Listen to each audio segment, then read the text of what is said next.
Welcome everyone to another expansion team episode. After a blockbuster trade to acquire Jalen Waddle and also Derrick Brown as well as the Packers' first round pick, we are now really set up to finally start into the season after a week 1 bye. Are we able to win the division again and hopefully also make a run in the playoffs? Let's get it started.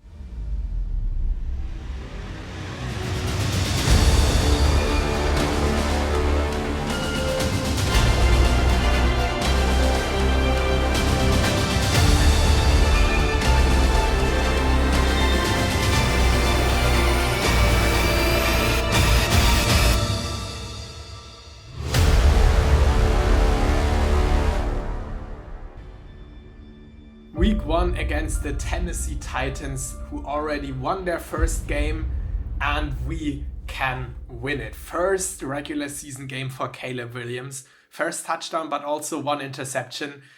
Bijan had a really good game with 2 touchdowns. And offensively, Jalen Waddle already made an impact. Over 100 yards, 1 touchdown. And that is really nice to see. So already in week 1, he gets the most targets, yards, and touchdowns. Only RAKIM JARRETT has a better average. And RAKIM JARRETT is also really fast compared to the rest of the players we have. 83 overall, was our 6th round pick. So he can already make an impact. Defensively, 1 interception for Mike Hughes, our cornerback. And other than that, sacks for Will Anderson, so that's a good start. And also Kazir White, our linebacker. So really happy overall. So let's sim the whole week and see if someone signed for us. Contracts are going to be a big issue for us today. And we already have an injury. That's not good, but nice to see that Marcus May signed an offer. Lael Collins did as well. Quinn Miners is still not sure yet, and Marcus Peters is not really happy with the contract. So let's take a quick look at our projected cap space next year. We still have 60 million left to spend, so I will definitely bring Marcus Peters back. He is our best cornerback. It's going to be really expensive, but for 1 year, I'm happy to bring him back for 1 year. Let's see if he signs that. Other than that, let's see who else we might need to sign back. Quinn Miners, still not sure. Zach Ertz, I'm not really sure if I want to bring him back. Of course, he's an 89 overall, but he wants 15 million. And I don't know what the problem is, but tight ends are not that important here in the game, I have the feeling. Okay, he was in the Pro Bowl, but not the biggest impact. So we made an investment into wide receiver. Not sure if I want to pay a 33-year-old tight end or if we should rather see if we get a cheaper one in free agency or in the draft. Last episode, you saw my love for Brock Bowers. Might be an option. So not sure yet, depending on how the season goes for Zach Ertz. But I'm not offering him more than 1 year. With that said, let's jump into week 3, our second game within the division against the Jaguars, and we lose. Trevor Lawrence, 5 touchdowns. Caleb Williams, only 3. Again, 1 interception. That's of course not good. Jalen Waddle, another touchdown, another nearly 100-yard game here. Zach Ertz, also not too bad in terms of yards. Childs gets his first touchdown. Offensively, I'm really happy. I mean, we scored 31 points. Defensively, not the turnovers we needed, or actually 2 fumble recoveries. So we had the turnovers, but could not slow Trevor Lawrence down. 5 touchdowns. He's a 90 overall. Pretty good for him. Not that good for us. So we are 1-1 and now jump into few must-win games. Of course, it's not nice to start with the bye week and then already be behind in the division. Marcus Peters signed the offer, so now it's only Quinn Miners who's still left. I'm already offering him nearly 15 million. Why roster status backup? I was not intentionally doing that. Okay, Miners wants more money. I'm happy that he seems to be willing to sign the 6-year contract. Yeah, I want to have him long term. He is our best O-liner for the future since he's only 25 years old. And looking at the stats, he's also pretty good, not only 1 sack allowed. So that's nice. Let's offer him 14.95 for the next 6 years. He's going to be a starter. Can make that a little bit front-loaded to have more flexibility in later years when we have a new contract for the QB, for example. Oh, but Caleb Williams has a 6-year contract as far as I know, so doesn't matter. So week 4, Cardinals also already had their first bye week.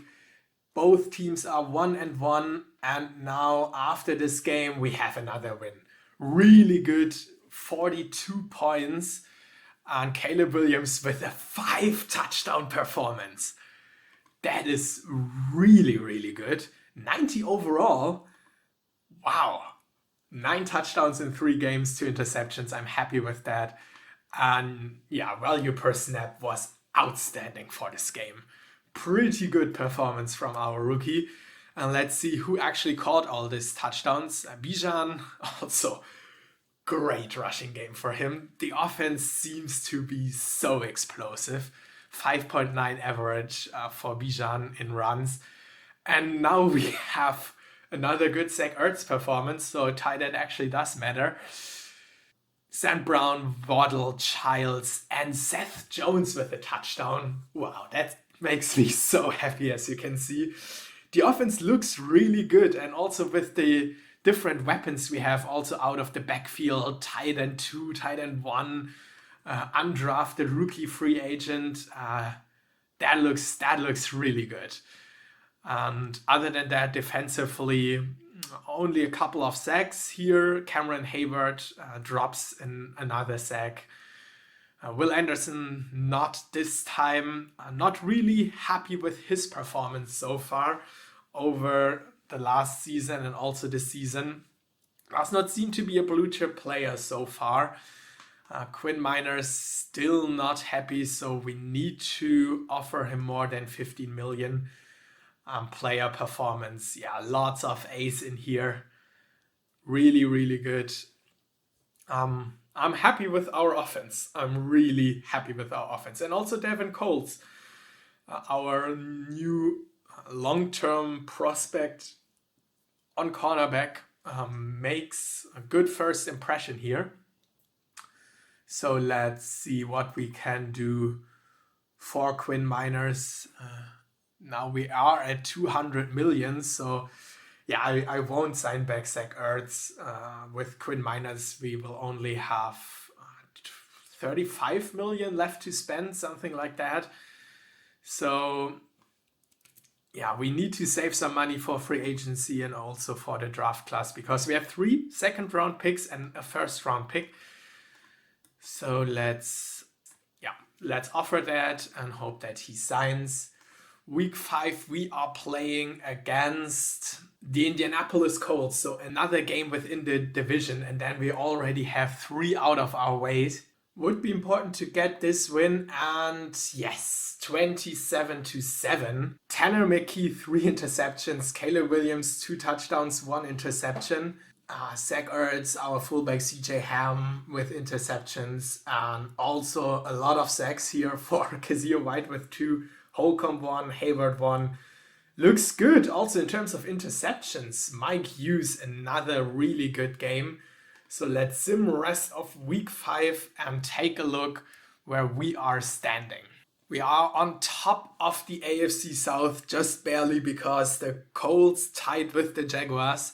We are 3-1, Texans and Titans. We did not play the Texans yet.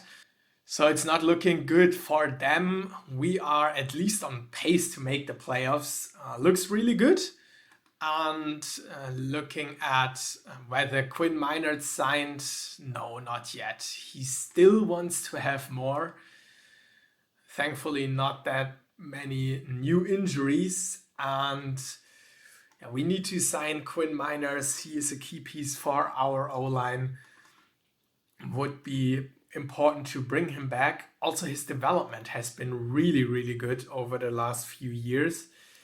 So maybe only a 5-year contract. What about that? Oh, not backup. Starter.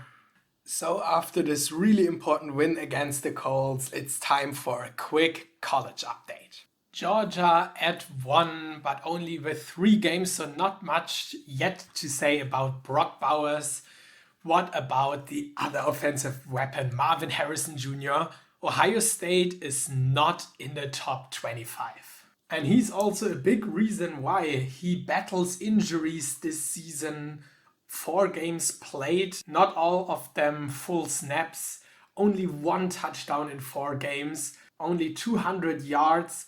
LAMAR Sampson, his teammate, is having a way better season than he does. LAMAR Sampson will most likely be in next year's draft, not in this one.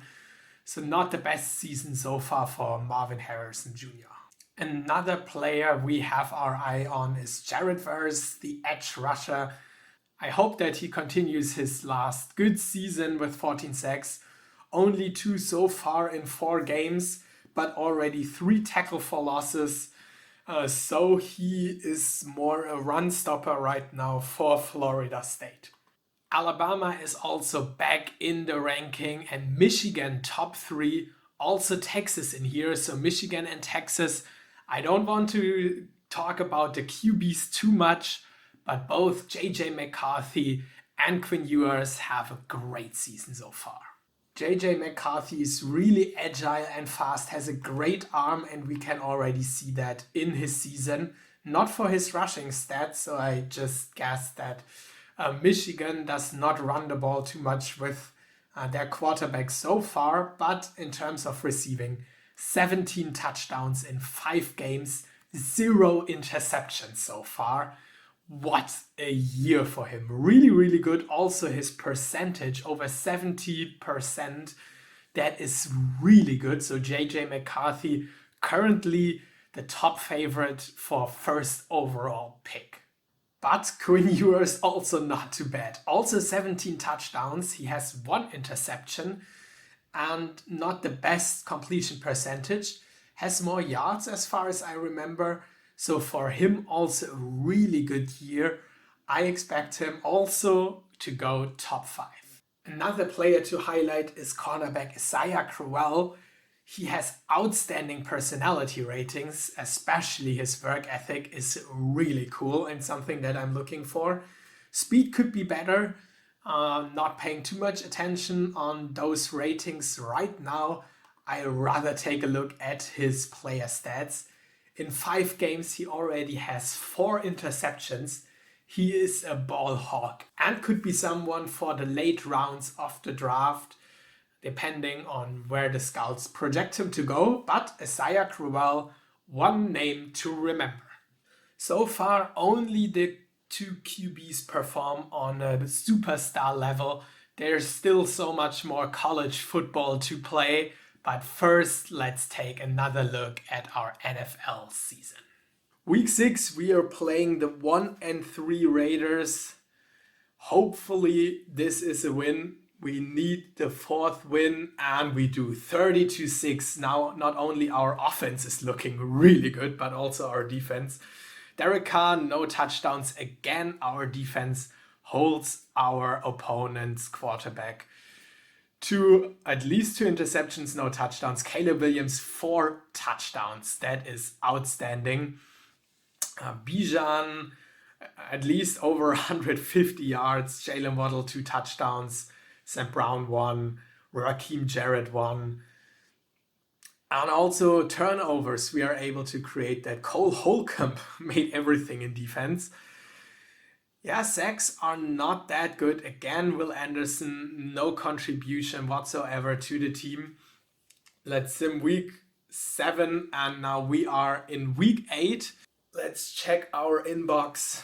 Yeah, injuries, not that important. And Caleb Williams is drained. That is not good. We need to ease up the training.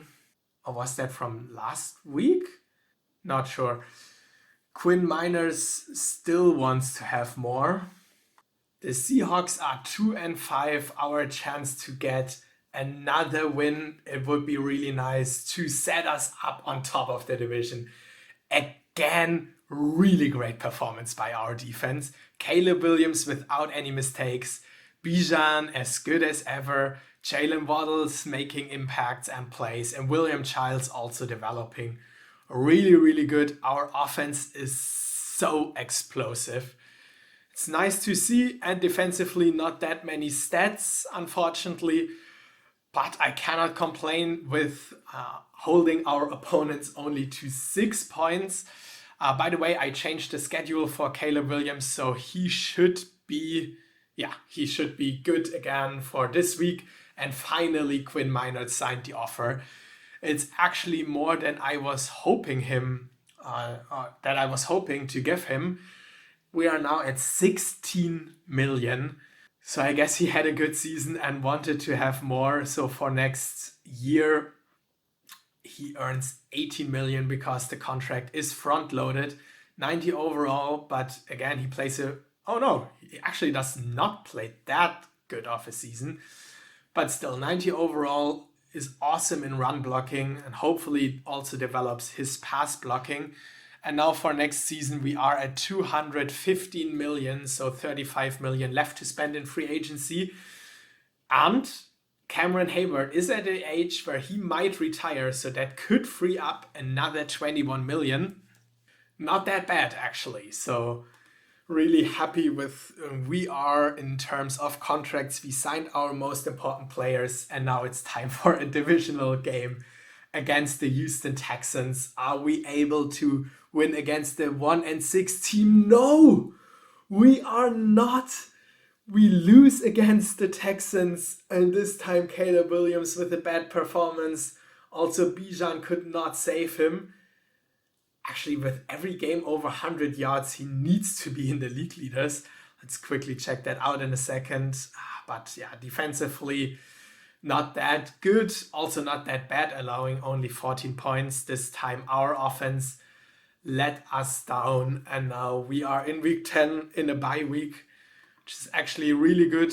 So the probable injury players can get healthy again. And yeah, let's take a quick look at our next opponents. We are now in the bye week. Time for a college update in a second. And after that, Chargers are a really good team. Jaguars in week 16. Wow, that could be the game for the division title. That's going to be really cool. But the rest is actually doable. Let's take a look at the key stats offensively. We're top 10 also for rush yards, top 5 for passing yards, and for points scored and yards. So great performance by our offense.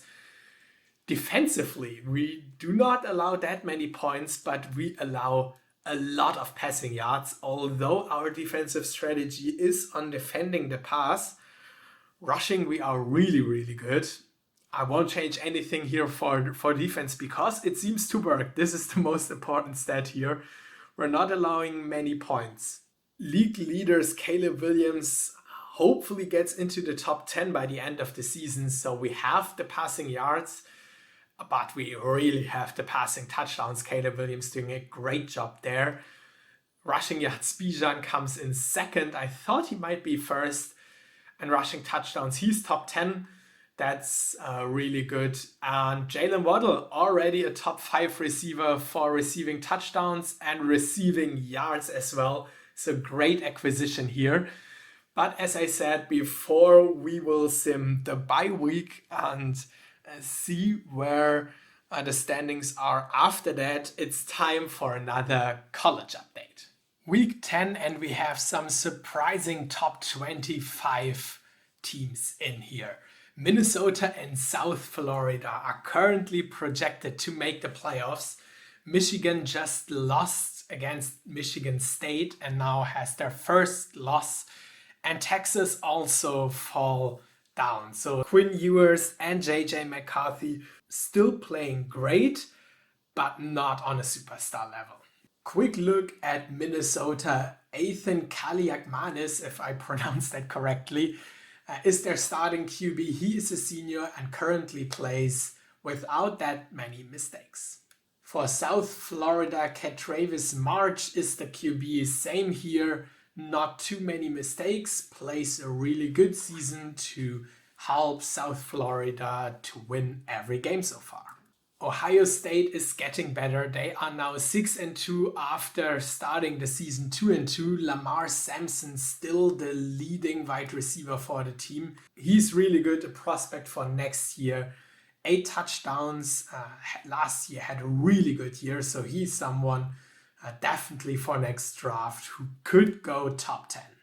But more importantly, Marvin Harrison Jr. back from injury, played 6 games, only 4 touchdowns. Also, the yards are not the best. Average still really good, but Marvin Harrison Jr. needs a better rest of the year to secure a top 10 pick. Speaking of top 10 picks, Brock Bowers is also in that conversation. Rushing stats went down a little bit this year, but receiving stats, he almost tied the touchdowns from last year, so he is getting involved into the passing game. Yards per game, same as last year, so he is on pace to have over 500 yards this season. Again, great season so far from him. Will be interesting to see if he might be a prospect we have our eye on. Currently, the Packers pick is projected to be really, really high, so we can look at those blue chip players and maybe get a Brock Bowers, a Marvin Harrison Jr., or a Jarrett Verse. He is also getting better in terms of run blocking, 7 tackles for loss, 22 tackles in only 8 games. So he can surpass the other 2 seasons. Yeah, I mean, sacks not the best. I don't think that he will have 14 sacks at the end of the year, but maybe being better than in his first year. So 2023 was really good for him, but maybe this year again, and he could be a top 10 pick, maybe a first round pick. And if not, we have 3 second round picks.